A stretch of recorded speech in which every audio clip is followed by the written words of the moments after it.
Archibald. Bien, monsieur rentre déjà. Vous avez lu le journal ce matin? Oui, c'est horrible. Affreux, n'est-ce pas? Toute cette encre qui vous noircit les doigts. Très salissant. Plus jamais. Bon. Monsieur, Oui? vous me parliez ce matin de l'augmentation du coût de la vie et tout ça. Oui, d'accord. Cela m'a fait réaliser que je suis au même salaire depuis des années. Et je vois où vous voulez en venir, Archibald. Vous comprenez, monsieur? Oui, je comprends très bien. Et D'accord. d'ailleurs, sachez que vous avez été entendu. Merci. Et qu'à partir de tout de suite, je ne vous parlerai plus du coût de la vie. Merci, monsieur. Allez. Ma femme n'est pas ici. Elle est sortie depuis midi. Elle devient de plus en plus étrange. Ah bon? Hier, elle était en ville et elle était ivre. Mais monsieur, vous étiez au travail. Comment avez-vous pu détecter qu'elle était ivre? Avec un détective. Archibald, y a-t-il des choses que vous savez que je ne sais pas? Eh bien, à part que votre braguette est ouverte, je ne vois pas. Vous n'avez rien remarqué d'inhabituel dans les activités de ma femme? Non. Vous êtes sûr? Ah si, ça me revient. Quoi donc? Hier, elle est entrée dans sa chambre avec ce qui me semblait être une quarantaine de militaires. J'ai dit quelque chose d'inhabituel, là. Parfois, elle reçoit la visite de monsieur encore, mais... Et qui est monsieur encore? Je ne lui ai jamais parlé, mais elle n'arrête pas de l'appeler encore. Et reçoit-elle d'autres visiteurs? Attendez, il y a monsieur plus vite, monsieur tient bon.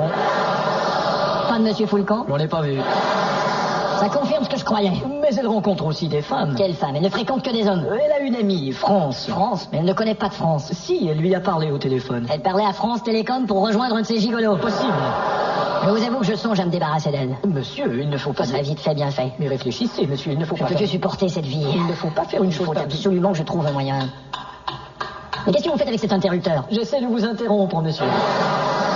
Si je puis me permettre, monsieur commettrait une grave erreur. Que penserait Dieu? Dieu n'existe pas. Oh, mais que penserait monsieur le curé? Monsieur le curé est une andouille. Oh, que penserait votre mère, qui n'écoute que lui? Et elle écoute bien d'autres âneries. Oh, que penserait Michel Sardou?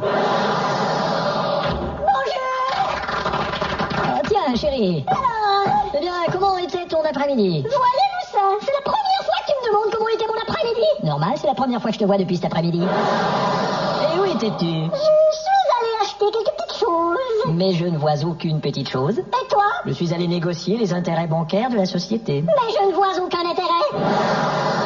Nous devrions discuter. J'ai l'impression que tu ne dis pas tout à fait la vérité. Et si tu veux mon avis, je crois qu'il y a de PSG 4 Bordeaux 3. Oh, mais qu'est-ce que c'est que ça, merde? C'est ce qui arrive quand votre souffleur lit son canard au boulot. Ah, quel plaisir de laver la vaisselle dans un bar. Tiens, j'ai échappé un verre. Ce que c'est drôle. Bonjour, Père Labarbe. Attendez, vous êtes livreur? Vous êtes plombier? Non, je suis de retour. Simon, c'est pas vrai. Oui, comment vas-tu? T'étais parti longtemps? Oui, comme je reviens, il fait froid. Ouais, ben c'est plus l'été, c'est l'hiver. Ouais. Tu veux une tasse d'été? Non, une tasse d'hiver. Et comment va Oscar? Oh, tu sais, il est plutôt malade. Et Sylvie? Oh, Sylvie, il vivra pas longtemps. Je te parle de la grosse Sylvie. Oh, Sylvie, elle boit tous les soirs. Non. Si. Et ses 6 petites filles? Elles se prostituent toutes les 6. Oh, elles étaient si pures. Ouais, et maintenant elles sont si putes. Et le vieux Réchambad, comment va-t-il? Il est seul, les enfants sont partis. Ah oui? Roger? Ouais, hélas. Là, c'est parti aussi. Et tu sais, le vieux Réchambad, il est plus très aimé dans le patelin depuis qu'il a joué aux cartes. Il a joué aux cartes? Ouais, hélas. Hélas quoi? Hélas, ce qu'il cachait dans sa poche a pas fait plaisir à personne. Mais toi, Père Labarbe, qu'est-ce que tu deviens? Eh ben, ma femme est partie. Non. Et tu te souviens de Jean? Ouais. Eh ben, Jean la suit partout. Mais où est-elle? Je ne sais pas, mais Jean la suit. Et Jean la suit où? Je ne sais pas où j'en suis. Et le boulanger? Eh ben, elle est toujours boulanger. Et le facteur? Elle est toujours facteur. Et le boucher? Et toujours pas des bouchers. Mais enfin, on se retrouve. Tu l'as dit? On est encore des potes. Ah! Oui, enfin, on se retrouve. On est encore des potes.